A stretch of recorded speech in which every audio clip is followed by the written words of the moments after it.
I figured out that the post office was the central control to authorize the corporate structures of government in our day-to-day lives. When we would file for an LLC, we would file with the Secretary of State, whatever state we were in.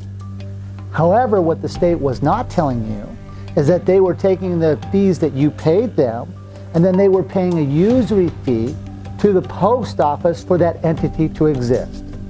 However, we caught the post office in a bankruptcy condition where the post office lost its capacities because it ceased to exist.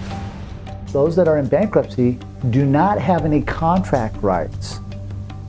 As we were learning about the construct of contract, it came down to the foundation of the flag, because the bearer and the owner of the flag also allows subcontractors, or what they would call federal contractors, to board the terms of that flag. But the flag of our country was wrapped up in a bankruptcy, and the bankruptcy ended in 1999. So what David and I did is we had filed for copyrights on that flag on the terms of the grammar, so now that if a federal contractor does come in, they would have to comply with the terms of the syntax to create a now space performance for the terms of the contract. Our Postmaster-General of the World Corporation, Colin Russell-J. Colin Gould, is an American hero.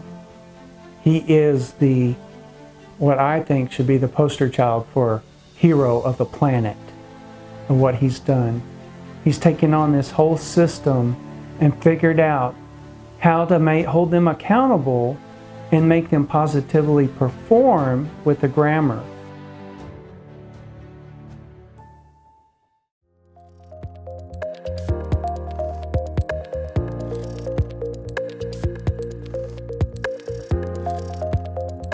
I lived at the end of SeaTac International Airport with my father and mother and sister. It was a rough and tumbly neighborhood. My parents, my father was an antenna man and my mother was a stay-at-home mom. I went to private school, but in my neighborhood, most of the kids went to public school. People trying to rob my money, people trying to rob my bikes. I had to go out and fend for myself. You know, I had the school of tough knocks.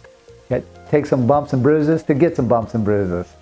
So it was fun, you know, it was education, learning about how to communicate, learning about the psyche of people at a young age, due to all the strife and the diversifications of the times back in the 70s and 80s. It was a different energy on the planet. I grew up loving sports, played basketball, baseball, wrestling, football, played for the Des Moines Rams. We played against like Rainier Beach, Renton Lions. Fun times. I was pretty good athlete. My father was also a minister on top of being an antenna man in Seattle, Washington. And he went up and down the old I-99 and met a lot of homeless people, and brought in a lot of our different Hells Angels to live in our backyard, and heard fascinating stories about their walks and what they had experienced, what they had been through. Gave me a different perspective about the world and the things that they witnessed and were a part of. I've always been kind of a free venture capitalist.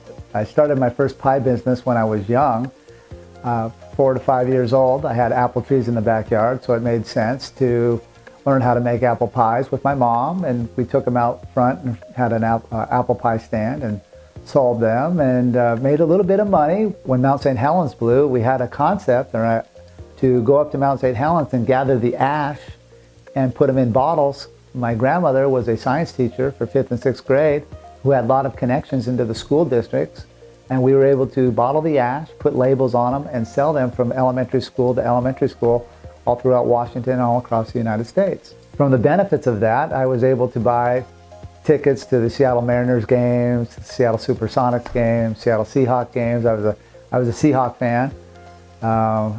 So I have great memories of that when I was a child. I was my grandmother's favorite. We did many things together, such as I was in a rock club with her, not a rock band, but a rock club where we'd go out and identify the different species of rocks. and I had a rock tumbler. She got me my first rock tumbler, and I would mold and polish rocks. It was very fun for me as a child. Also, she put me in extracurricular schooling, and part of that was first through third grade. I went to a summer camp where I learned all about sentence diagramming. I was very fascinated by the sentence diagramming. I learned the different parts of speech and the order of operations of how things were linked together. And I was always very fascinated by how that aspect of communication correlated to business and free venture capitalists. We would go to Colorado in the summertime. My grandpa owned a junkyard where I learned how to work mechanically. I really got fascinated with breaking down material, breaking down cars, breaking down engines, and the mechanical application of things and how things would be put back together. When I moved to Wyoming when I was 15 years old with my family, I kind of stuck out like a sore thumb. In high school, I was always the guy pushing the envelope, from tardiness to how many days you could miss, to letters from your parents saying that you could get out of this or get out of that. And I really pushed the envelope and really challenged the school district as well as the administrators of that specific venue. So as I transitioned into college, I started questioning many structural applications and throwing their rule books back at them in college, going through many trials and tribulations with professors, deans, and the security apparatus of the school systems in college. Yeah, in college I was a little bit more interested in the ladies and basketball than I was in school. You know, for sure I chased a lot of women and had a lot of fun. Drawing back on things that I had learned as a child, such as sentence diagramming, and it came into such a forefront for me as I dealt with professors. And the professors would challenge me, saying, "Where did you learn how to write this way? Where did you learn this?" And I explained to them that I had learned sentence diagramming, and what they were asking for in their paperwork was unstructured at best.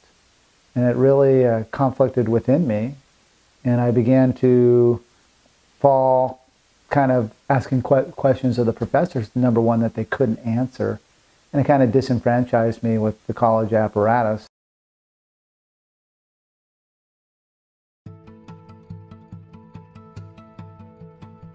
And as I moved from that, I ran into David Wincole and Miller.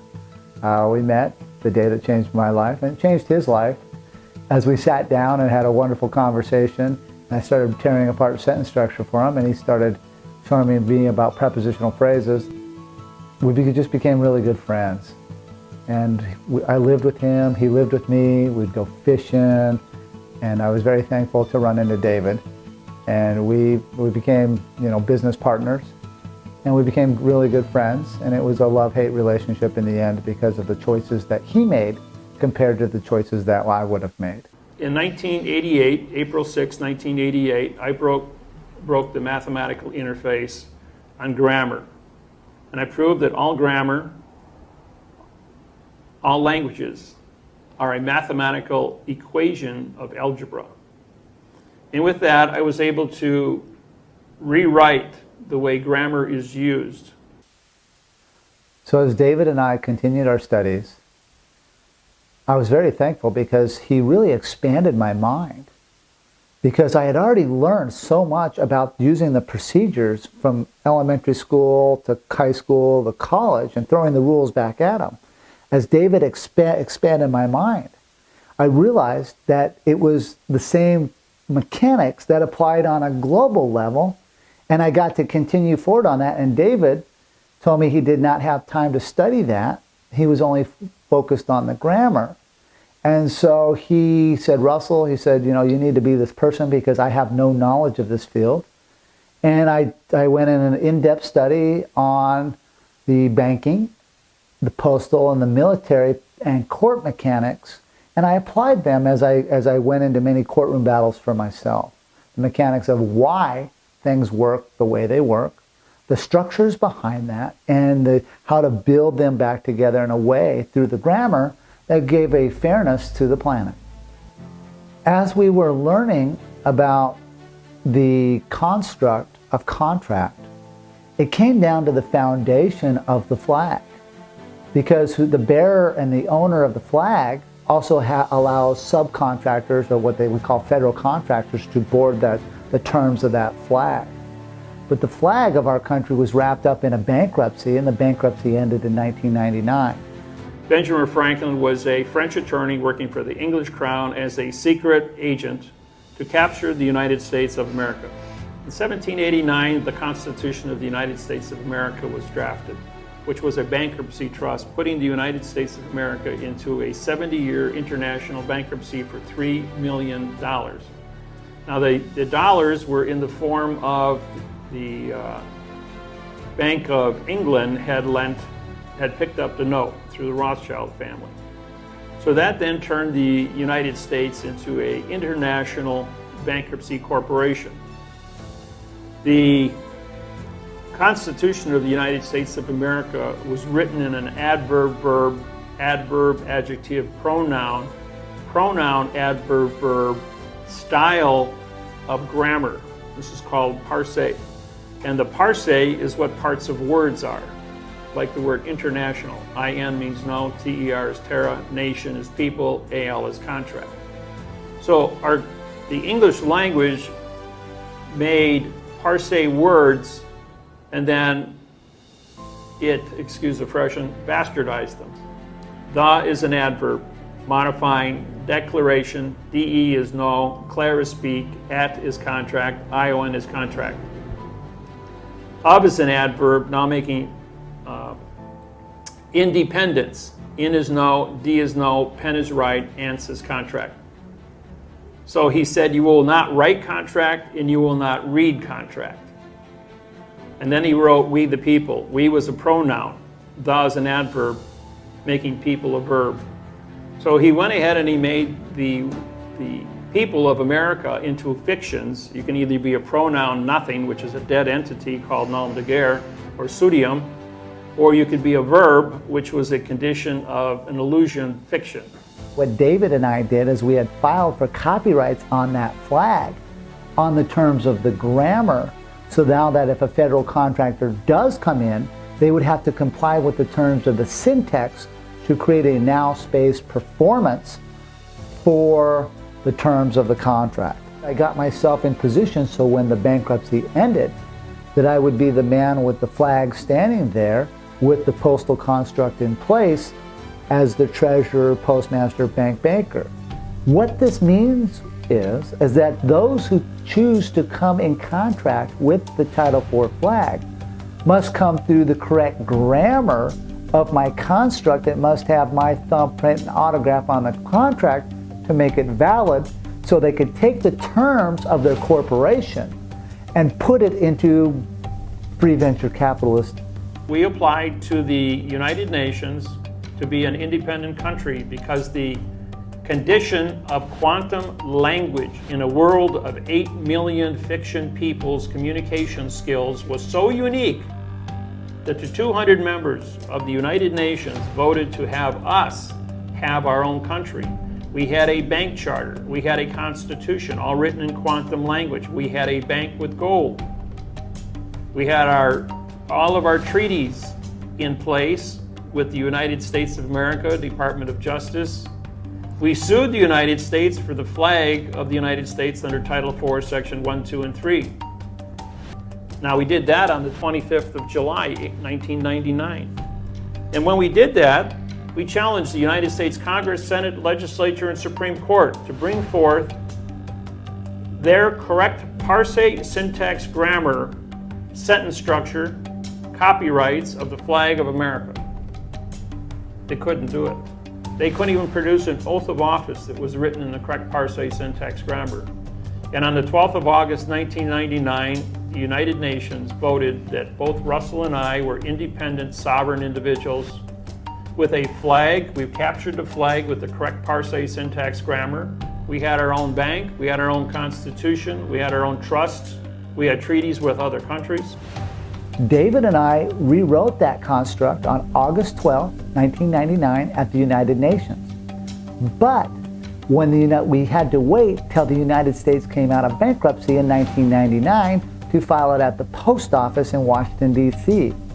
However, because of David's commitments to the people that he was in joinder with, who I refused to be in joinder with, David could not go on that contract to go into Washington, D.C. to claim the flag, so he vacated his position as a ship owner and bearer of the flag in the District of Columbia, Washington, D.C., and the Pentagon. And so this is where I came in because of what we had studied in contract law to make claim and control the federal contracting style of the terms of the flag. So as I look back, I can see David's concerns on exactly why he did not want to be on the contracts in Washington, D.C. to claim the flag, because the scope of it was so big. And I asked him specifically, I says, David, are you going to use your body as the surety? He says, no way. He says, I'm not going to do that. He says, I'm afraid. He says, I'm afraid for what's going to happen to you. And I looked at him and I said, hey, David, there's two things I know nothing about: fear and pain. And he looked at me and said, good luck, Russell. He goes, I'm going to sit back and just be a witness. I said, David, that's probably the safest place for you because I'm not quite sure what's going to happen to me. So they were coming out of a third strike of a 70-year moratorium bankruptcy. 3 strikes and you're out. That's how it works under the 3-strike rule under international bankruptcy laws. So because of that, the guidelines, which were the Constitution for the presidency, was going to have to be vacated, which was going to, the United States Postal Service and the United States Postal Office was going to have to vacate under Title 39, Section 101, subsection A and subsection B. So they're going to have to breach their own fiduciary contract timelines. Simultaneously, as they made the breach, they were going to have to vacate the estate, which was the location of the presidency, because the original founding fathers were no longer there to sign off on an amendment or a correction to re-up the terms of the Constitution. Because the Constitution at that point, once they vacated, then it became a worthless document and they didn't have to follow the guidelines. So in the upcoming election of 2000, I knew they were going to have to vacate the presidency of the United States. I did not know how, but I knew they had to. In June of 2000, my grandmother was very concerned that because I was being bashed so hard through the public purview and I was going in and out of jail because of my learning on the timelines and the flag and the things that I was doing in the U.S. judicial system, that she wanted me to go back to college because I was so smart. She said I could be whatever I wanted. And so I made a deal with her that if they announced a president on the election night of 2000, that I would go back to college. And she had a presidential placemat with all the presidents on there. And I said, Grandma, you believe there's going to be another president? She goes, absolutely. And I said, and then you believe that it's going to be elected on the first Tuesday of November of 2000 here? And she said, yes. I said, okay, I guarantee you that they will not elect a president. Guaranteed. On that night, I said, I don't know how, but I'm guaranteeing it. But if I'm wrong, I'll go back to college in January for the winter semester. If not, I'm going to continue forward on my path because I am who I say. Stand by. CNN right now is moving our earlier declaration of Florida back to the too close to call column. 25 very big electoral votes in the home state of the governor's brother, Jeb Bush, are hanging in the balance. This no longer is a victory for Vice President Gore. Vice President has recalled the governor and retracted his concession. But this race is simply too close to call. And until the recount is concluded and the results of Florida become official, our campaign continues. Bill Daley, the chairman of the Gore campaign, you just heard it. We're all, I think we can hardly believe our ears. He said, until the results are official and certified in the state of Florida, we are going to continue our campaign. We hope and believe we have elected the next president of the United States. they're still counting, and I'm confident when it's all said and done, we will prevail. For every successive hour from this point on, CNN will be your network to find out what is the latest on that presidential race. That's right. In the United States. So stay with CNN because whatever is happening, we are going to be bringing it to you. And folks, in the year 2004, please, could you make up your minds a little more conclusively? Because I think we can't take another election like this one. I believe the people of Palm Beach County have entrusted us with the power to voice their right to participate in their government. And given the totality of the circumstances here, I move that this board conduct a manual recount of all the ballots for the presidential election for the year 2000. Quite honestly, this is a situation that I think is new to everyone. I believe we have the authority to request of the Secretary of State or Department of Elections an advisory opinion, and it would be my intent as chair to do that. Jackie, how were those votes counted? Do you have an hour? I can explain it. It was pretty complicated. First, you have to know that the punch hole is called a chad. It is attached to the ballot by 4 threads. The commissioners had decided that if it had been detached by only 1 thread, it would not be counted as a vote. 2 detachments, maybe. 3 definitely counted as a vote. At some point in the process, that was changed. And the commissioners decided that any chad that was detached to any degree would be counted. Now, there are 2 other strange sounding categories that were not counted. The first one is called the dimpled chad. That is that there is an indentation in the chad. The voter put some pressure on it, but didn't detach it at all from the ballot. Not counted. The final category is the pregnant chad. That is, the chad was pierced with a hole, but not detached at all. Those were not counted. Now, the Republicans here, Koki, seized on all of this confusion. They said, see, we told you this is a deeply flawed process. It must stop. But as we know, the county commissioners here have decided not to stop. They will go for a full recount beginning tomorrow.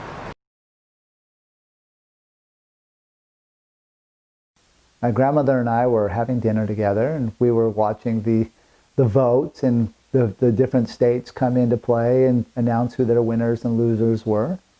And as the thing's starting to tighten up, my grandmother's looking at me, and I'm on the couch. And sure enough, they announced that they had a problem. And I looked at my grandmother and I said, aha! I said, I know. She looked at me, her eyes got big. She said, nobody could predict that. I said, somebody with the knowledge can predict that, and there are people behind the scenes playing a ruse on the American people who know the same storyline. I don't know who they are, but I guarantee you that they will not announce a president tonight. And she looked at me and said, if this is true, you're the smartest person walking the planet. She says, I can die in peace, for I've given you everything I can, as far as every ounce of energy to get the best education that you can. And you figured something out very big. This is very dangerous. You have the courage and the charisma to carry this out. And I looked at her and I gave her a big hug. And I said, got on my hands and knees, and I was very thankful that night that everything came true, that they could not announce a president, that I had the flag, that we were in position to make a difference for the people, and I continued my plight and my learning from there on. And I was on a roll that night. She just looked at me and she was smiling and laughing. She goes, I don't know how you've done it, but you've done it. She says, do good with that what you have. So then I looked at her and I said, I'll do good for the people of this country and the citizens of the world. So from that night on, I held the secret that there was no presidency, even though some people knew that there was no constitution, that they did not have a flag, they did not have a military, they did not have a treasury, they did not have any ports, they did not have any department within their construct of government because the guidelines, because the founding fathers were no longer there to be sign off on a continuance. So I did everything I could, from stopping the judicial system, to stopping the world banking system, to trying to stop wars. They conducted a military court-martialing in Washington, D.C. against those who had falsely put themselves into position as leaders of the people, and in the contract law, not in what they believed, but in contract law, they did not have the right, both in the legality and in the law, to be in position to trick us into these wars. And I did everything within my power to stop that, which is well documented by the Pentagon. No one has ever gone to war over a math problem in the history of mankind, but they've been killing each other over the adverb-verb communication skills of both the religions, the faiths, the political contracts that are written between governments, the political thinking of how governments function, and all the treaties that they write between each other. They use the Babel language to basically hold us in slavery and servitude, and that locks us into joinder into negative performing contract. Sergeant told us that this may be your last meal, so you better eat it. I was like, that's not cool. That sounded scary to me. I'm like, are you kidding me? We're going to a military base. There's always a 24/7 chow hall on every military base I've ever been to. And they told us it was only going to be like 45-minute to an hour drive. So I was like, we don't need to eat the MRE. We're good to go. And why do you have these MREs on the table down here when there's a whole terminal back here at the airport full of military members that are starving? Why are you secretly bussing us around the corner and giving us a meal when our other fellow troops are starving back there at the terminal? And we're about to go to a base that has a chow hall. What's going on here? And I warned my friend. I told him, I was like, Jason, don't eat that, man. I don't have a good feeling about this. And he's like, oh, whatever. And he ate it. And kid you not, we get 15 minutes down the road and everybody's passed out that ate the MRE. Everybody, except me and the bus driver, were not the only ones. We're not the ones who didn't eat. We didn't eat the MRE. So, which is a military little lunch or whatever. It's a dehydrated prepackaged food. There's little packets in it you can heat up, pop and heat up, and then add water to it. It's usually powdered something, spaghetti or powdered mac and cheese or whatever. So we were going down the road and our escort pulled off about the 15-minute mark. Just pulled off on the side of the highway and the bus just kept driving. And I noticed everybody on the bus was knocked out, like passed out. I tried waking up Jason. I was like, and he was just like, oh. I could tell. I was like, that was it. I was right. They drugged us. If not something worse, I don't know. Apparently it was just some kind of sleeping something inside the MREs.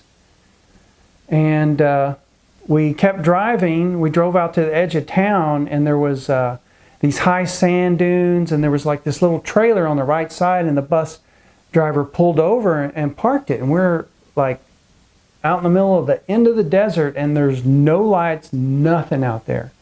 And this one little trailer, it looked like a little 7-Eleven trailer, no gas pumps, just over sitting way off the road. It's like 200 feet off the road. It's kind of far back. But no one was there. It was like 3-something in the morning. And a car pulls up, talks to the bus driver in Arabic or whatever language they were speaking in, and then took off. And then a SUV pulls up, pulls in front of the bus and backs out. Then that same car that came by a while ago, it pulls up, and then these two guys dressed in Middle Eastern Arab wear, they jump out of the SUV and jump in the car and take off. This is like 3:30 in the morning. Like, what are they doing? Who does that? Who would park a SUV in front of a bunch of military troops bus at 3 in the morning? And why are all my fellow airmen asleep on the bus, knocked out? And I was like, it's going down. There's a bomb in that SUV and we're all going to die. There's nothing out here to harm. We're right on the edge of town. No one around. I tried waking up Jason. I was like, it's going down, it's going down. And I got up and I started walking up to the front of the bus, and our supervisor woke up. And he's all disoriented because he was asleep. I don't know how much of the MRE he ate, or even if he ate one at all. Either way, he was asleep. So he was like, what's going on, Sergeant Lester? I was like, look, if we don't get out of here, it's going to end bad. We got to get out of here right now. He's like, just sit down, Sergeant Lester, I got this. And so I turned around and I started walking back, and I was like, no, he doesn't know the urgency. He was asleep. He just doesn't know that he thinks that there's just the SUV sitting in front of us that was parked there. He didn't see all of it happen. I know he didn't because he was asleep. I know. And it just instinct took over, and I was like, no, I have to do something here. I'm not going to die here. So I turned around and I yelled at him, and I told him, if you don't get this bus moving now, I'm going to rip that guy out of the seat and drive this bus myself. And he's like, I got this, Sergeant Lester. I got it. Now just go sit down. And I didn't go sit down. I was still like, I was ready to grab the guy, and I was like, we got to get out of here. I mean, it's ticking. And I can't believe it didn't blow up, right? And he yelled at the guy, and he cranked up the bus, and then Sergeant Gray turned to me, and he's like, so where do we go, Sergeant Lester? I was like, well, there's a faint light over here in the desert. Let's go out there and see if that's the base. And if not, I know all the way back to the airport. We'll be good. So we got out there, and it was the base. It was the only thing there. I don't know the name of the base. All I remember is there was a bunch of Arabic signs, real long words. All I know is we were in Qatar. It's where we were. And getting out there and then getting confirmation from the military police on base that this is like a common occurrence, blowing buses up is okay. I mean, like, how many of us you got to kill before someone does something? This is madness. This was back when George Bush Jr. was in office. He was supposedly in charge of us. And then later I found out that he wasn't even a president because he was court-martialed by J. Gould, Postmaster General of the world. When I got back from Iraq on that TDY, temporary duty assignment, I tried to go to the JAG because I felt like, there's something bad going on here, and I need to tell the law, I need to tell the lawyers. JAG wouldn't talk to me, they wouldn't call me. I tried meeting with the commander of my unit, he wouldn't talk to me. And then I was like, okay, I just need to check out of here. This is over with. I don't want to have anything to do with this. I know what's going on. And then I ended my contract with the Reserve Unit, United States Reserve Unit. And at the time, my civilian job, I was working over at Lockheed Martin as a production supervisor. And I was one of their top performing supervisors. I would say I was probably their #1 supervisor they had because I won all kinds of awards. We had all hands meeting. They put my projects up there and said, pretty much we were #1. After I got back, they laid me off, and for no reason. So I felt like I'm getting retaliated against because I have knowledge of some bad stuff that happened overseas with the military, and they're a military contractor. So they kind of like got a conflict of interest here, So all that said and done, they destroyed me. They run my credit. They basically told me if I didn't sign the non-disclosure agreement, and that was with Lockheed Martin that I was working with there in Fort Worth, Texas, they were basically going to take back whatever you put in 25%, they match it 75%, and basically they were holding that over my head. I worked hard for 5 years and I packed that thing as full as I could get it, and I was like, if I don't sign this, I'm losing my 401k. So they hold it over your head, like either you sign this fiction document or we're going to take all the money back. And I was like, I had no choice. I had to survive. I had to sign their paperwork and get out of there. Everyone I went to the lawyers, I went to the people in charge of me in the military, and none of them wanted to help me. And then when I saw Russell's grammar, I was like, that is the solution I need. He can actually, the grammar can hold these people's volition on trial and hold them accountable for their actions. And how are they getting away with killing us and blowing us up on buses? Like, how did they, it just didn't add up. I'm just like, we need a solution to this. And Chief, when I heard that he court-martialed Bush Jr., and he wasn't even a president, and he authorized this war and sent us over there, and when I was there, I actually saw the Iraqis on base. They were held at gunpoint. Trust me, they're not learning nothing. They are held prisoners at gunpoint. Our Postmaster-General of the World Corporation, Russell-J. Gould, is an American hero. He is what I think should be the poster child for hero of the planet, of what he's done. He's taken on this whole system and figured out how to hold them accountable and make them positively perform with the grammar. He broke the code to their Babel language, and they used the Babel language to basically hold us in slavery and servitude, and that locks us into joinder into negative performing contract. Where his stuff changes that around, no slavery, positive performance contract, one word means one meaning, not 900 different meanings, and we know where the dictionary is, there's only one, not multiple ones. So he gives you full closure, right? And it's just the technology of what he's done, he's a genius. To think of all of this, like to figure out the now space, because our contracts that we deal with now deal with past tense, negative no contract words, negative performance. No one signs the contract but you, so there's no one to be held accountable but you, right? Negative performance. So, and it's also in the future because they use words that are in the future. We're in the now space. We're not in the past, and we're not in the future because it hasn't occurred yet. You're always in the now. And Chief figured that out, and he locked it into the grammar so that everyone is on the same page. We're all here together in the now space.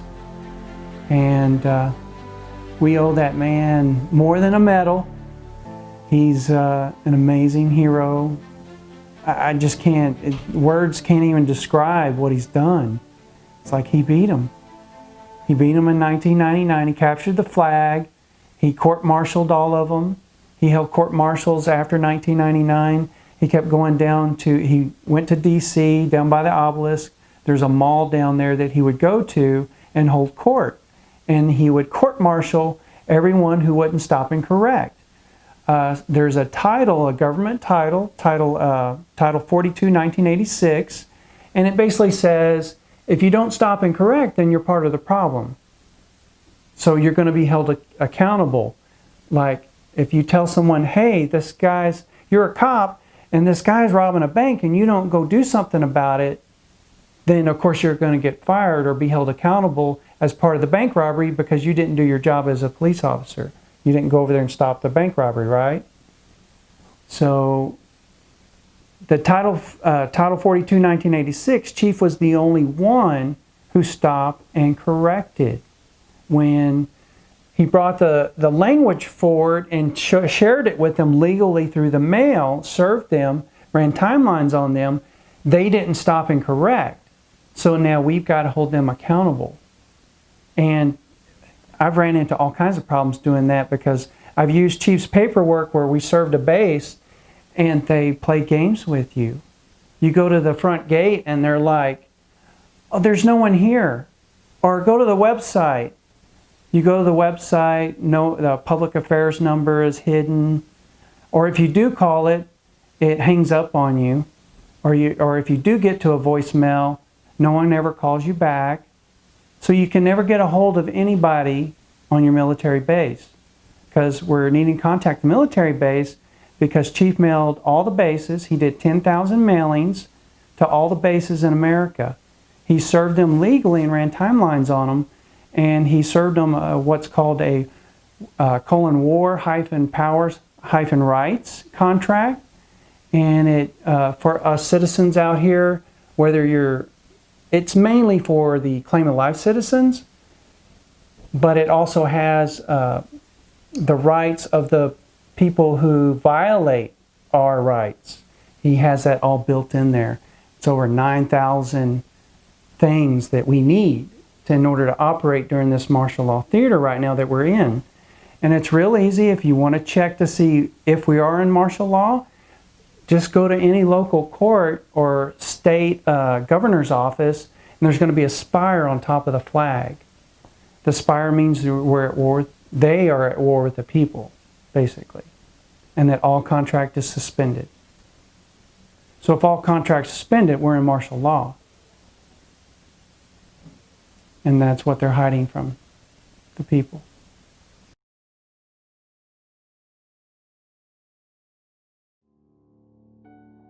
So on February 20th, 2003, David Miller and myself had a peace treaty authorized by the Secretary of the Navy's office for the Title IV 1-to-1.9 dimension flag, as well as the Global Banking Constitution, which I had rewritten the structure of the banking systems of planet Earth and the crypto-currencies and the things that I own copyrights to.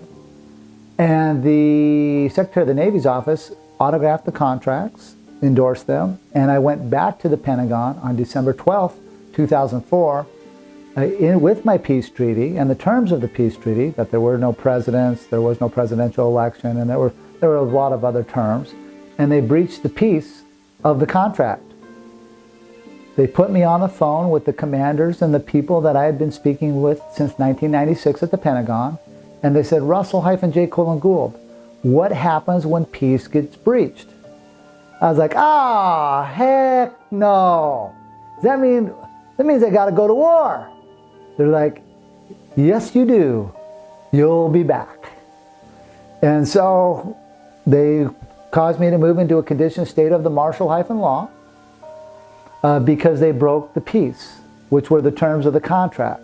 The terms of the contract were that I was Postmaster General, Commander-in-Chief, and many other highly sensitive, classified documentations that we had under contract together. By using brute force and physicality to physically remove me from the Pentagon, that broke the terms of the peace. Therefore, I had to move into a conditioned state of the martial law.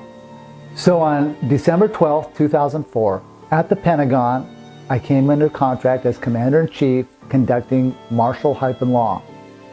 What that meant is I conducted the largest military court-martialing in the history of planet Earth, taking down the World Court at The Hague, as well as the world judicial systems, trying to stop these wars that were falsely being perpetrated upon the great citizens of this country, as well as the citizens of Iraq, Afghanistan, Yemen, and around the world. For these were all done under false and misleading pretenses, under a fraudulent ruse, because there was no president and there was no post office to go to war. And I published that, and I conducted the world's largest court-martialing at the Washington Obelisk in Washington, D.C. every 45 days for 4 years, where I conducted numerous trials with 20 to 50 video cameras on me at all times, with their microphones, with a Chinook and Apache helicopter sometimes above my heads, with their cameras out, with their guns looking at me. And I conducted a trial based upon grammar, based upon authorization, and based upon stopping the war that the soldiers were rused into.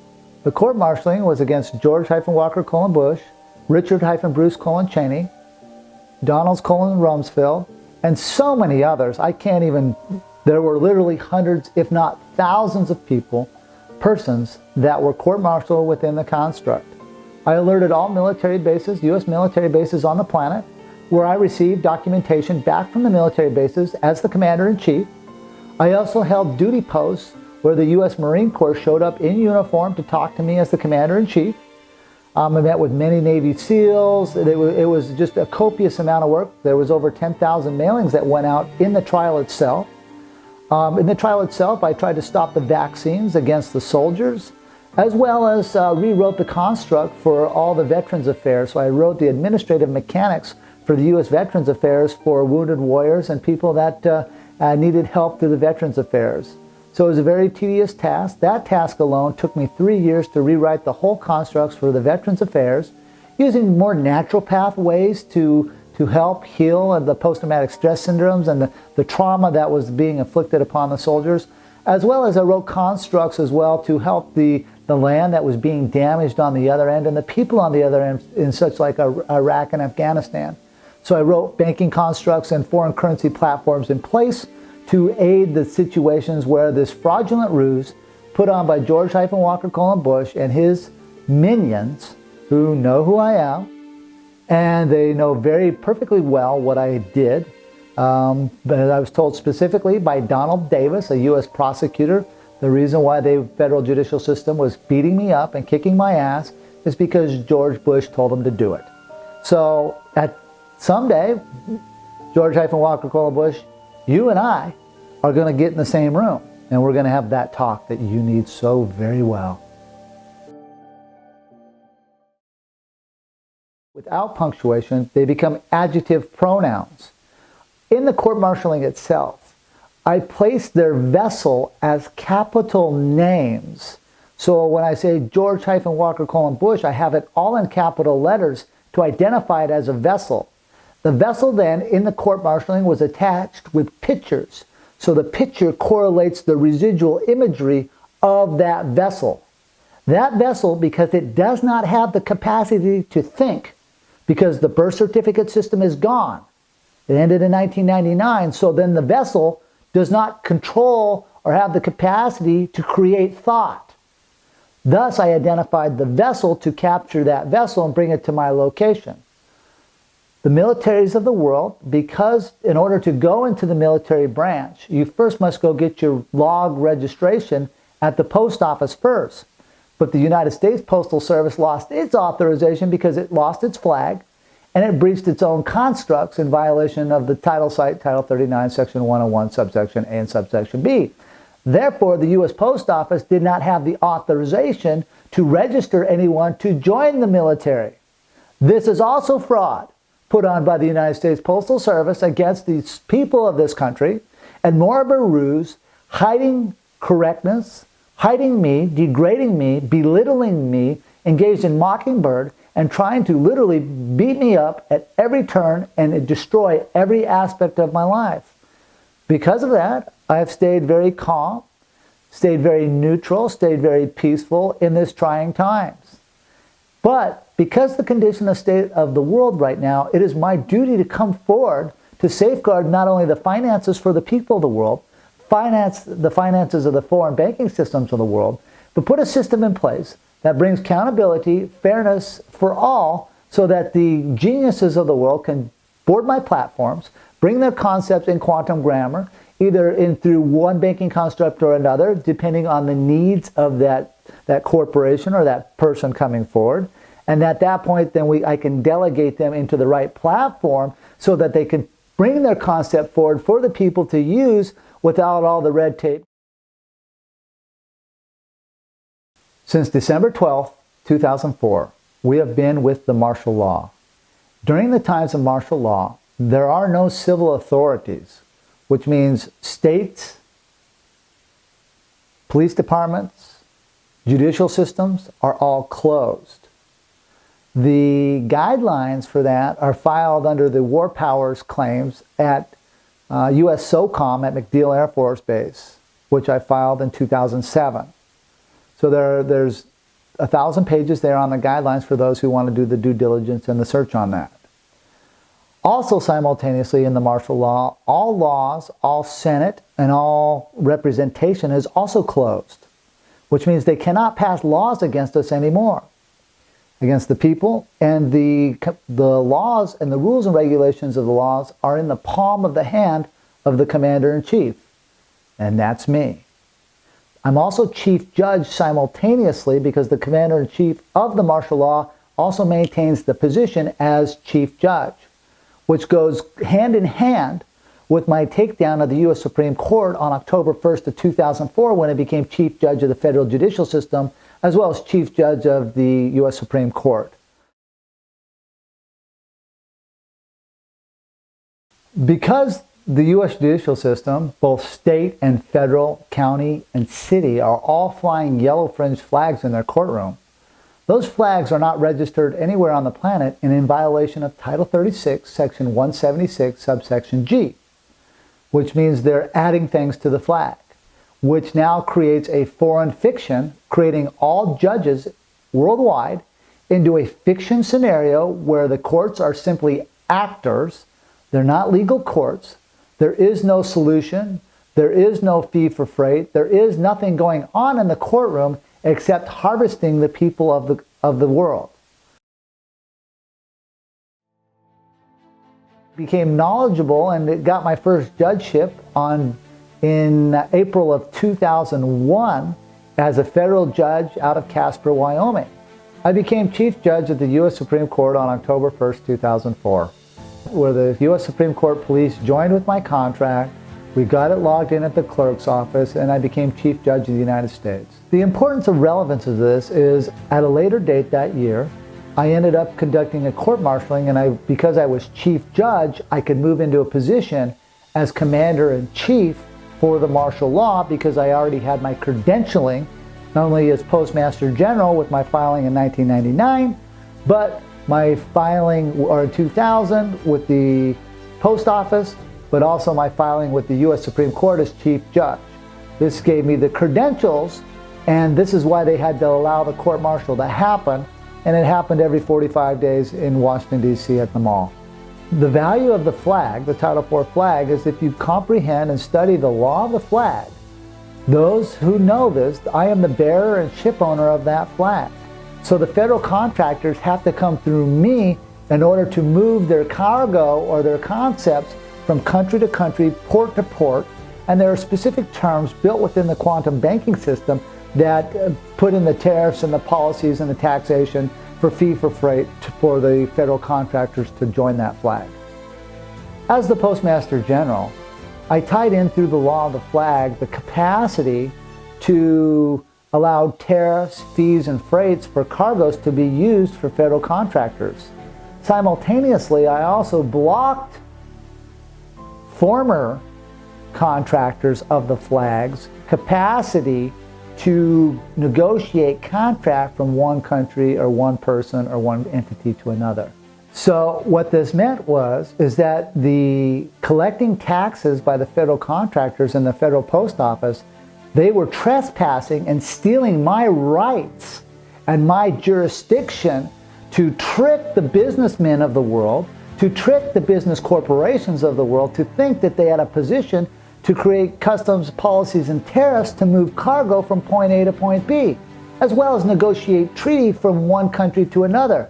This was a ruse upon the American corporations, business corporations, as well as the world business corporations and the American businessmen and the world businessmen of the world. I'm coming forward now to share that I am open for business and that they can come to me to be correct so that they can do business in a fair way from country to country, nation to nation, in a grammar construct that creates fairness so that the attorneys can't argue about subjective interpretation of what words mean.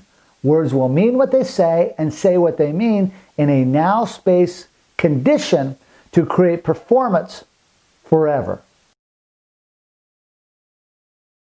So as I got my judgeship in 2001, I filed a document syntaxing the charter for the Universal Postal Union and took down the Universal Postal Union's capacity to collect taxes, fees, and freights from nation to nation in 2001 on a global level, simultaneously disqualifying the United Nations postal system to enter into contract from nation to nation.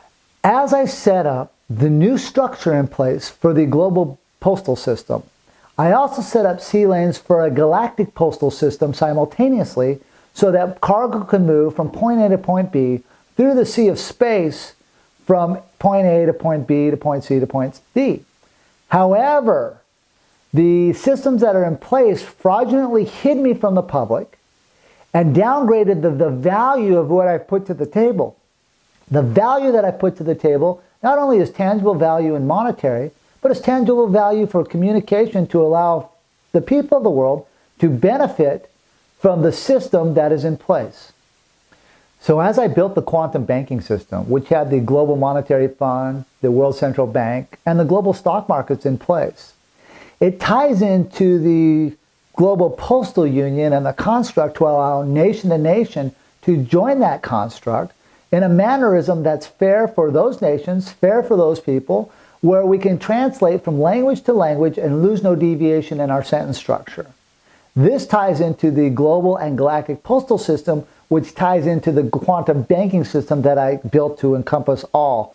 In 2003, I took my quantum banking system into the United Nations, where I met with 82 ambassadors, sharing them the technologies and the techniques of the quantum banking system and how it correlates to the postal systems in their respective countries. Also, tying it into their flags and the flag etiquette from consular post to consular post, because simultaneously I showed them the documentation of disqualifying the Vienna Convention, which are the guidelines for setting up consular posts and ambassadorships worldwide. Many ambassadors called me back many times, had wonderful conversations from things like flag etiquette. They were asking me about my crypto-currencies and the things that I built within that. Each ambassador told me that they were going to give my global banking constitution to their country's treasury so that they'd know what it looked like as I moved the quantum banking system coming forward. So they were we had great conversations. Some countries called me back many, many times, and some countries did not.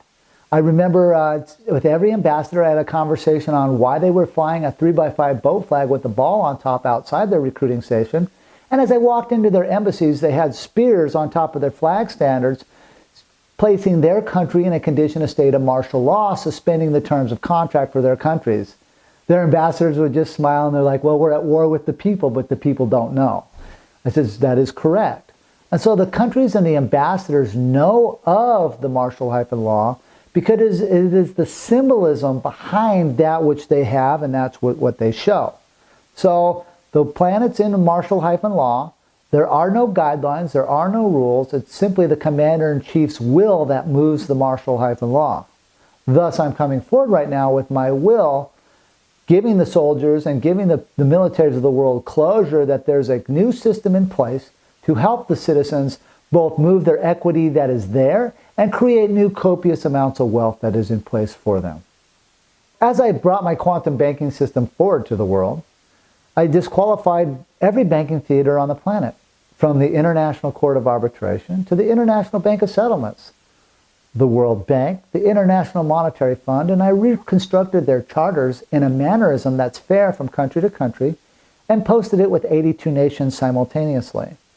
I simultaneously took down the world stock markets. What this means is I have the capacity to set up my own shareholders, my own shares, my own warrant system under bid bonds, and my own octoritas and auction blocks for setting up corporation shares and stocks, as well as simultaneously setting up commodity prices and rates from country to country, contract to contract for the federal contractors with, of course, the flag, which regulates the terms of the contract. As the Commander-in-Chief, I've learned many functions. From that as a muster-master, which is moving troops, mustering troops into theaters, as well as superintending and blocking fraud against the U.S. military and the U.S. soldiers, which I control the grammar in all ports of contract on the planet. So I learned how to become a muster-master, a muster-master general, and a paymaster general as well. I have contract with the U.S. Supreme Court to be paymaster general for the branches of the military at the Pentagon. What this means is now soldiers can come under my conscripts as musters to be paid for their services that they're rendering to me to complete terms of the contract or do forcements or to move into theaters to fix situations from country to country and nation, border to border. The muster-master, I'm in charge of moving soldiers,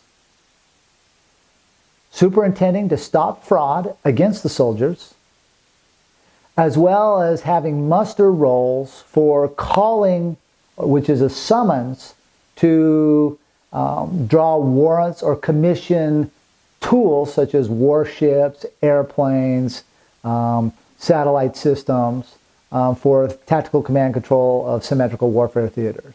Because of the court-martialing in 2004, they were not honoring me because there was no president. I was the only guy standing up making waves. I was the only guy stopping and correcting, trying to stop the soldiers from going to war on false pretenses.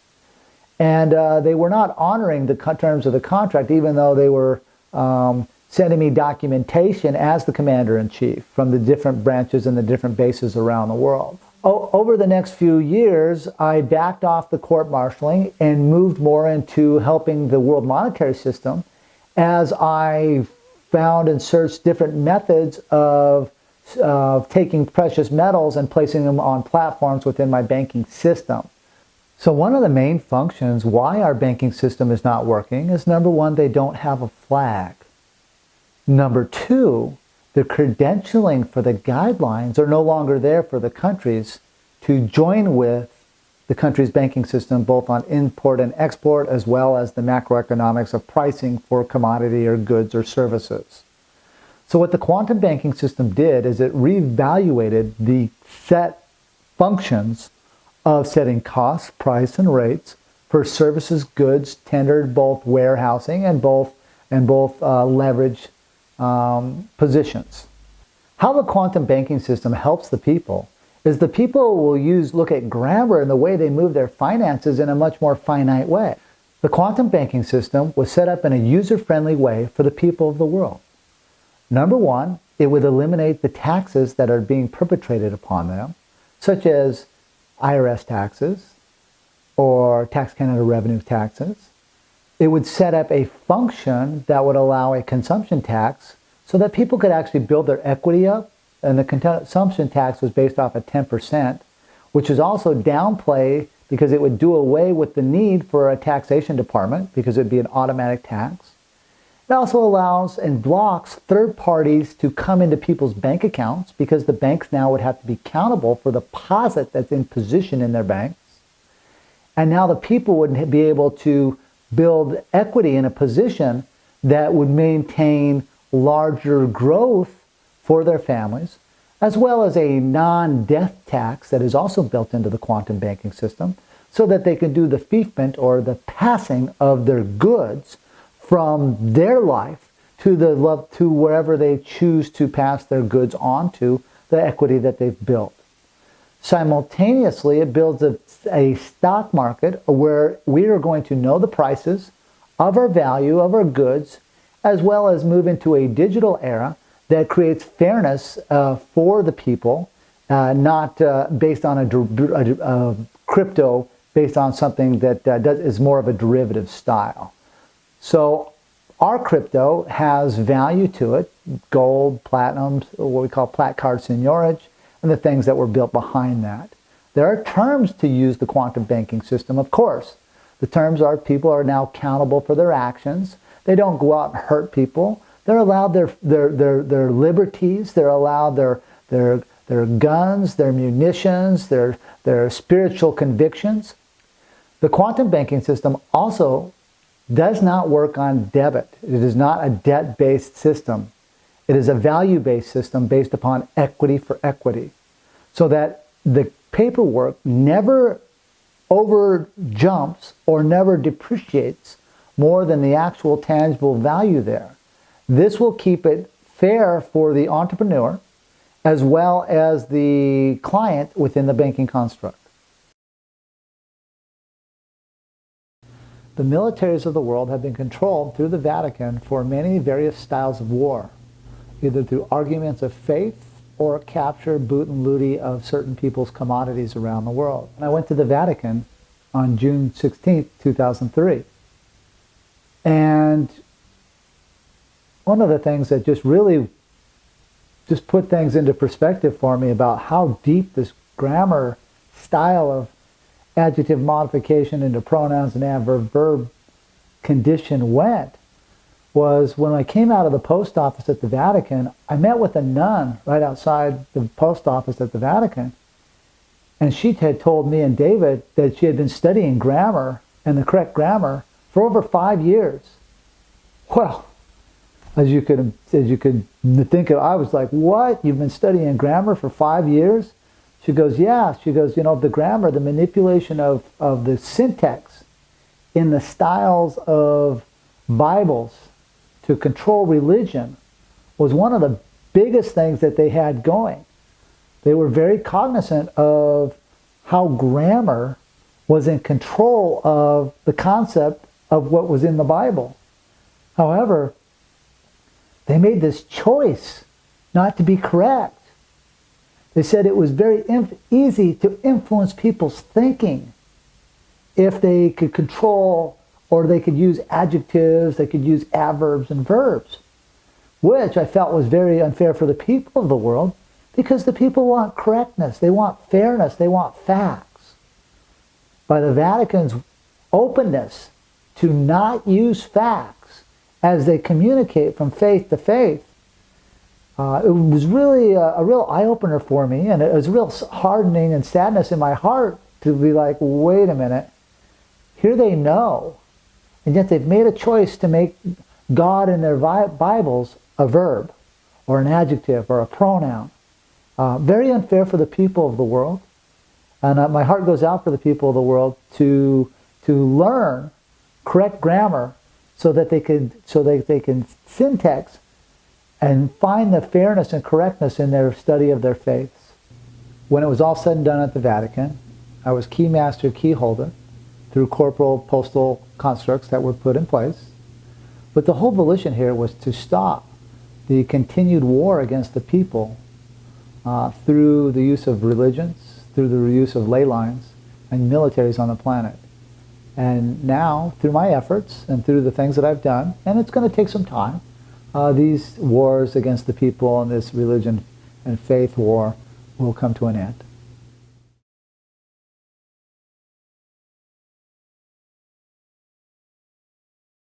As I continue to study and become a judge, the criteria, one of the main fun functions, was to be able to march my flag in and out of the foreign ports and convey contract through the law of the flag. By marching my flag in and marching my flag out through the correct mechanics on postal, it gave me the position to state a claim when I came into the neutral ports. I was very thankful for the journey and the education that I went through and how I was able to navigate and master and be master of the flag. As I marched the flag in and out of the ports, in and out of the United Nations, and in and out of the global positioning of flag etiquette around the world, it became very clear that I was the only one with authorization to use a flag, and I brought the flag honorably back to our great soil here, which was the former United States. The hieroglyphic of the flag comes back from old symbolism under banners and hieroglyphics. And as tribes or nations would come into contact with each other, they would hoist either a banner or a hieroglyphic or a symbol, and the terms of that tribe would be under that hieroglyphic. It could have been a flag staff, it could have been an eagle staff, it could have been a lot of different symbolisms have been the association or metaphor between that tribe's laws and those who come in and out of contract with it. I honorably, fair and square, have the Title for 1.9 dimension flag, which I tendered to the world for contract for the federal contractors and the citizens of the world to come in joinder with, so that when we all live in a peaceful grammar situation where all the terms and full closure is on the table.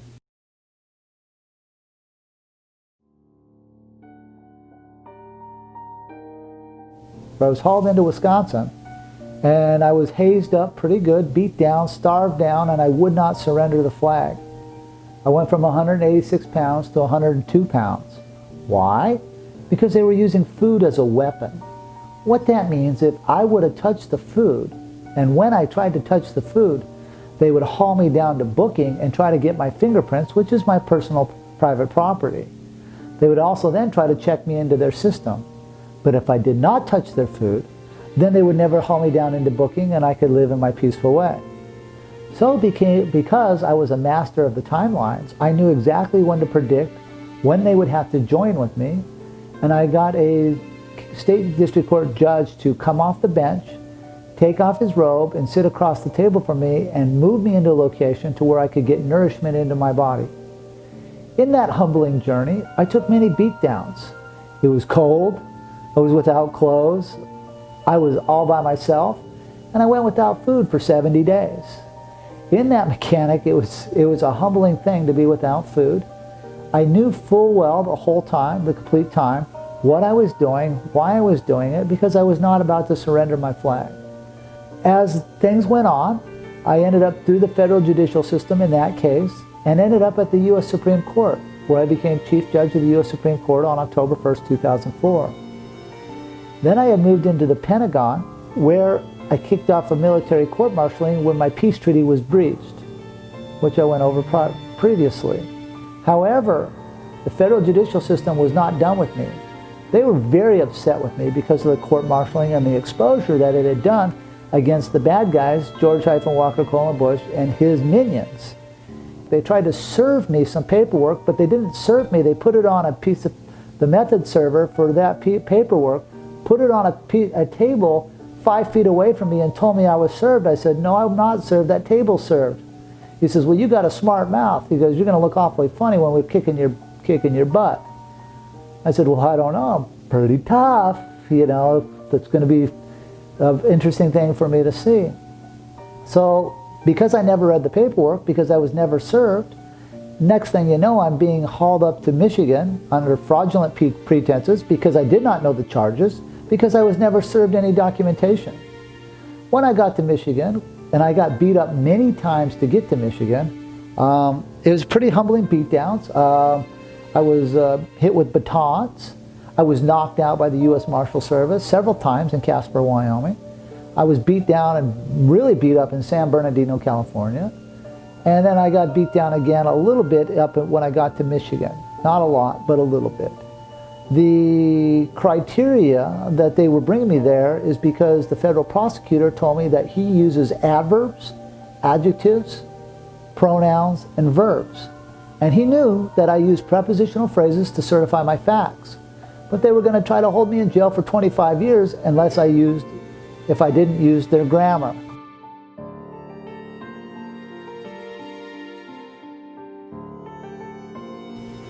At the end of that trial, I learned many things.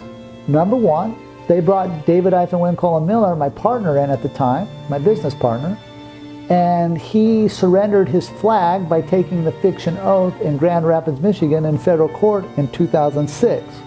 There were two ways that David Wynn Miller surrendered the flag.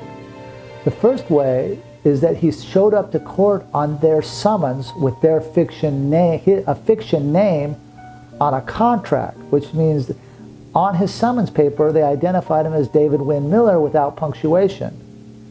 When he showed up, he traversed and said he was no longer David Wynn Miller. Then the second way he traversed is as he was going into, they brought him in to testify. As he went to testify, they told him, do you swear to tell the whole truth, nothing but the truth, so help you God?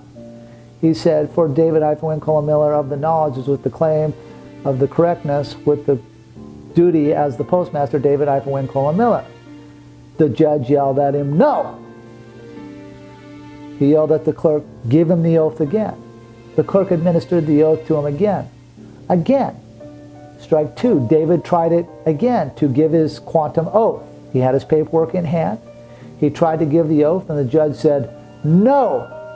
U.S. Marshals? And I'm thinking, oh, he's going to get my treatment. The U.S. Marshals surround him. I'm thinking, oh, he's going to stand up to him like I stand up to him. That wasn't the case. As soon as they surrounded David, David surrendered and he says, I'm David Wynn Miller. And he stepped in. Being the federal prosecutor, the U.S. Marshals stopped me right in front of him, and he said this to me, quote, I've been using America as a verb for so long that I don't know how to use it as a fact. But someday, for you, sir, we will use America as a fact because you earned it. The U.S. Marshals then took me out of the courtroom, and they had a big celebration for me because I was able to see David-Win-Colin-Miller for who he really was, which is someone who did not have the courage to stand the ground of that which he spoke of and that which he taught. That was a sad day, but it was a lot of relief on my part because I knew that I was the last flag standing. So it was kind of a blessing in disguise, but it was hard to be betrayed at such a level. I lost a lot of honor for David that day because he did surrender the flag. And it was a humbling thing to go through because I had such a long business relationship and we were such great friends. So after Michigan, I went home to Wyoming, where I continued my studies in metallurgy. Part of that path took me to New Mexico, where in 2010, David-Win-Colin-Miller made an attempt to show back up in my life. And he asked for flag authorization to use the flag again, because the people needed help. And I said, yes, the people do need help. Here's the criteria that I need. Number one, that any contract that you're on, I have to be on and I have to proofread. Number two is that you cannot hire anyone, because he had shown a position in the past to bring on people that were not qualified for what he was trying to hire them on as. And so he agreed to that, and we continued down the road. So I opened up the Benjamin Franklin Postal Court, the federal postal court, and became chief judge, bringing David aboard as a witness and a federal postal judge as well. And we started looking at the procedures of syntax again and ordering the courts open and ordering the federal postal court open to hold trial against fraudulent grammar. Unfortunately, a few years later, David's mind started slipping, and I noticed it tremendously in 2014, started noticing it in 2014. He couldn't remember dates, he couldn't remember things, and his mind was really slipping. And from 2014 to 2017, I really was at a loss of words for how to handle him, because he was such a good guy, he had such a great message as far as what he was trying to articulate with the grammar. But he couldn't remember anything. And so in 2017, I had to court-martial him. In 2018, David-Win-Colin-Miller passed away. And I had to carry on with the corporate structure and to conduct the business that we had set up under our living wills in our corporate entities. For our federal postal court, for our quantum banking system, for all the mechanics that we had placed together to create a better world for the people in grammar. And I complied with those terms within 45 days of his passing, and I was left with the only person with the copyright livery to use the correct grammar on the copyrights for contract. I'd like to give a little closure on the quantum grammar. We use prepositional phrases to certify our facts. We have two verbs, is and are, and it's very complex. We have correct communication, parsing, syntax, grammar, which is a function of breaking down words, looking at order of operations. It's a very complex thing. My goal is that the people that are in power, such as the attorneys and the administrative mayors and the mechanical people that control the administrative mechanics of our day-to-day lives, use these functions in a way that will downsize and let the people thrive in a way that is beneficial not only for the corporate structures, but beneficial for the people. There are many teachers out there right now, some good, some bad. Those that are teaching correct communication, parsing, syntax, grammar, and teaching the grammar right now need to comply with the corporate structures that have been set up that they use in their day-to-day life. If not, they're creating chaos, and they don't have the copyright release to be doing such things. As people learn the complexities of the correct communication, parsing, syntax, grammar, that it could be used by the governments of the world to help the people thrive and make them accountable for the things that they do. This will downsize the subjective interpretation of arguing over words. This will also maximize the accountability of the people. Simultaneously maximize the accountability of the governments of the world simultaneously. Obviously, this is going to take quite some time because we're changing out the whole paradigm of the whole world and the style of communication and syntax that we are using as we communicate from country to country, people to people, corporation to corporation. We obviously need many teachers and many genres to make this flow as quick as we can, because the world is crumbling around us as we see, and we want to have a support system in place, which I have built the constructs for, to backstop the financial communities, to backstop the financial institutions, to backstop the militaries of the world, as well as backstop the people for both agriculture and to carry out the solutions that are out there from the geniuses around the world. Thank you for your patience. It just takes time. You know, I've been at this 24 years, and it's taken a huge effort. I have over 200,000 hours of study time in grammar, and so it just takes a tremendous amount of focus and time. So I want to thank the people of the world for studying, thank the people of the world for learning about the grammar, and I hope this changes your world in a way to bring much accountability and thriving in your space and in your worlds. Obviously, as this thing rolls out, you're going to see many teachers come forward. I will be giving closure on those teachers that are teaching within the boundaries of the quantum system that's been set up, and giving closure of those who have stepped outside the paradigm so we can deal with them and ask them the condition of thinking why they are trespassing upon things that have already been created way before many of them got involved or even learned about this. The wonderful thing about correct communication, parsing, syntax, grammar, and quantum grammar is it brings much closure to the words, so that the performance and contract terms can be fulfilled and everybody has full closure up front so they know what their duties are within the contract. It also weeds out those who are not performing, and then we can ask the questions on why they're not performing within the terms which they agreed to in the contract. So it's a wonderful tool for the people of the world. It helps businesses and corporations thrive as they move their value or their cargoes from point A to point B. Simultaneously, it allows the citizens of the world to build up their equities and not be manipulated under false terms or a false closure on contracts. I'd like to give a sample on some of the solutions that can be used when you use correct communication, parsing, syntax, grammar. When two businesses come into contract together, the business itself is regulated under the law of the flag, which sets the terms for those who come into contract with it. The fee's been paid for the freight, so everybody has joinder in the commerce. Joinder in the commerce means that each party has paid the fee for freight to have a position for the statement of a claim. The terms of contract are done in such a mannerism that all words, or each word in the contract, has a definition, and those words have a definition. So it speaks frontwards and backwards. It says the same thing. Therefore, there's not any ambiguity in what words will mean or what the performance of contract terms are. This is a valuable tool for honest business. It is also a valuable tool to weed out those that perform and those that don't perform. For as we engage in business and free capital ventures, we should all be performers, right? We should do what we say and say what we mean. The value of the correct communication of parsing, syntax, grammar is to give those who come into contract with that the terms of the performance. That way it's a mutually beneficial for each party.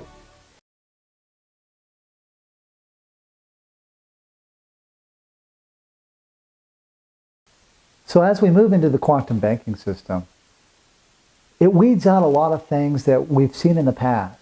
Those that steal, those that murder, those that are dishonorable in contract.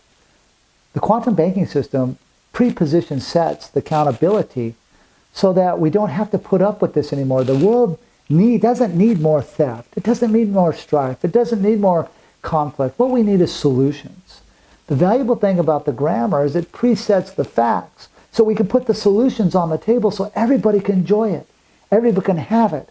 However, there are precautionary methods that have been put in place under the three-strike rule that if you use this quantum system and you are a bad person, then things get taken away from you and you get put in timeout. What that looks like is you go through the legal system, incorrect communication, parsing, syntax, grammar, where you will get your volition put on trial, your condition of thinking on the facts of why you didn't perform or why you were bad or stealing or killing within the construct of the society. And as you get put into that system, there will be support systems to come behind you once you get to strike one and strike two to really value and take a good look at your life to where you don't get to a strike three scenario where people come and help, either through chemistry, either through nurturing, through behavioral conversations on, upbringing the moral value of righteousness and value behind that. Or if you continue to strike 3, we have a thing called voluntary-bankruptcy placed within the construct of the quantum banking system. This is where we come in and seize your assets and put you in timeout for quite some time until you can figure it out. The timeout differs because in that timeout, you will not be given the same accoutrements that you see in the judicial system now. You will be built into, be taught and go to classes to learn how to be righteous and have a behavioral learning so that we can figure out what you did wrong, and so you can learn it for yourself. So that way you place a value on life, you place a value on society, you place a value on honoring their faith, their conditions of who their lives are, and then as you bring that value out and you show that you have that value, then that ethics can now be placed, and when we put you back into society, and now we bring your assets back under your watch, under more of a managed situation so you don't continue to hurt and hurt other people.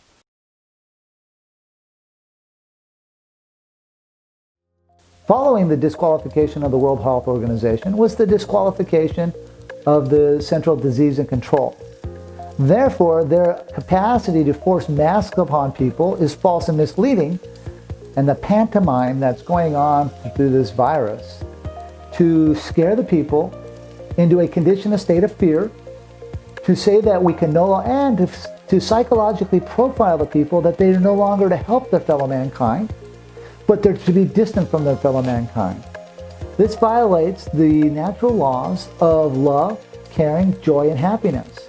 But when you love and you care and you have joy for your fellow mankind, you make sure that they're clothed, you make sure that they're sheltered, you make sure that they have what they need, you make sure that they have solutions of cure, not more of the same. Simultaneously, the scientific war that is going on with the nanobots and the 5G against the people, this is also false and misleading. Because the people are not to be controlled by an artificial simulation, because the people were here with their own creativity of their own minds.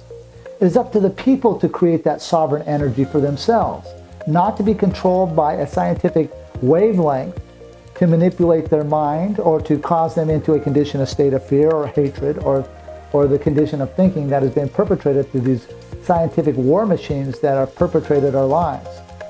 Please make it perfectly clear for the citizens of the world, lawsuits in the civil sector will do no good. For this is a military operation from the 50s, 60s, and 70s that has been orchestrated to study wavelength technology to manipulate the minds. So this is a military war against the people, a very silent war. This is not a civil war against the people. They have figured out a way to go to war without putting troops on the ground. That's what this is about. It also is about control. It is also about the chemistry of what we put in our bodies and the food and the intake that we are taking. This is all controlled scientifically, and there are only a very few people that are trying to force their bad, wicked agendas upon we the people. Very soon, we will publish a list of who those people are. Those people are to be found, to be rounded up, and to be brought into my location of the now space so I can hold trial against them on the condition of thinking this is what I do. What is the condition of thinking? To create hardship and strife and separation from our fellow mankind.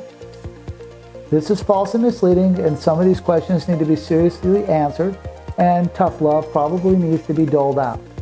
This is my job. This is who I am. I toe a very tight line between good and bad in a position of neutrality from the quantum world and a world that does not exist. Contact tracing will not be tolerated within the quantum grammar system. People have the right to be wherever they're at. It is not up to those who think they can police the world because their charters are all fraudulent. Their syntax is all wrong, and anything they say will never be used or considered by we the people. Therefore, the people have the right to stand up against this technocracy that is approaching them and coming after their day-to-day life. There is no quarantine because there is no CDC. There is no contact tracing because there's nothing there to police that. Otherwise, I'd had to have word of it. It'd be on my desk with correct grammar. Because the grammar is not correct, there will be no contact tracing. There will be no quarantining. There will be no forced vaccines against the people of the world. The science-tech wars of the 5G and the manipulation of subspace and programming subspace will not be tolerated. This is a military operation, not a civilian operation, and those that have done this will be dealt with.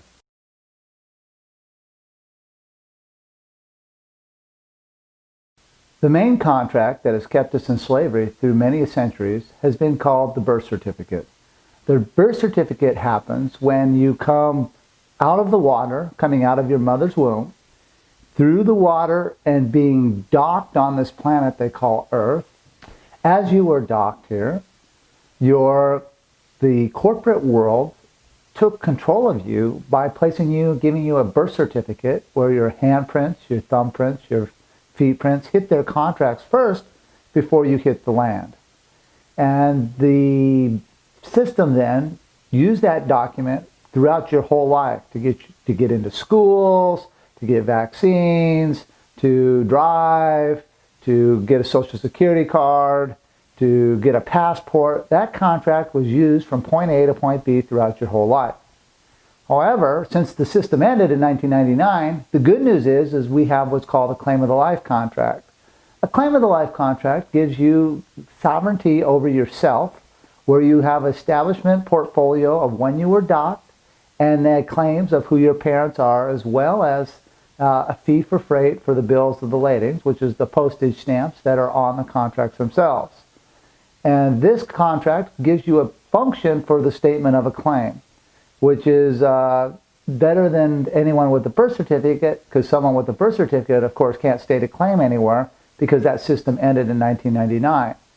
So a claim of the life is what the citizens of the world are needing to move themselves out of the birth certificate debt slave system. As the rollout for the quantum banking system happens, there are going to be many chances to get claims of the life. Claims of the life is the first foundation for the statement of a claim to claim your sovereignty and you as a fact on this planet.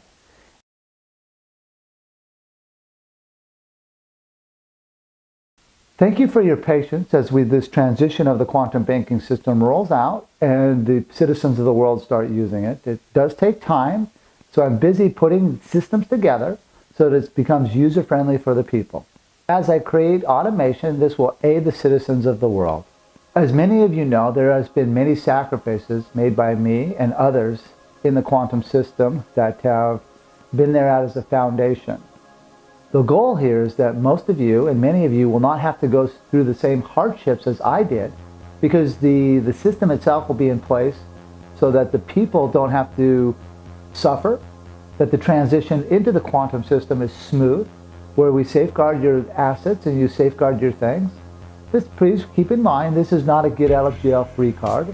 This is accountability for yourselves and accountability for those who use the system. For those of you that are still engaged in the fiction system that does not have authorization, it's time for you to step out of the way. Now is the time to stand up for our rights, to learn how to communicate in the correct grammar so we can end all the wars and communicate peacefully with our fellow mankind.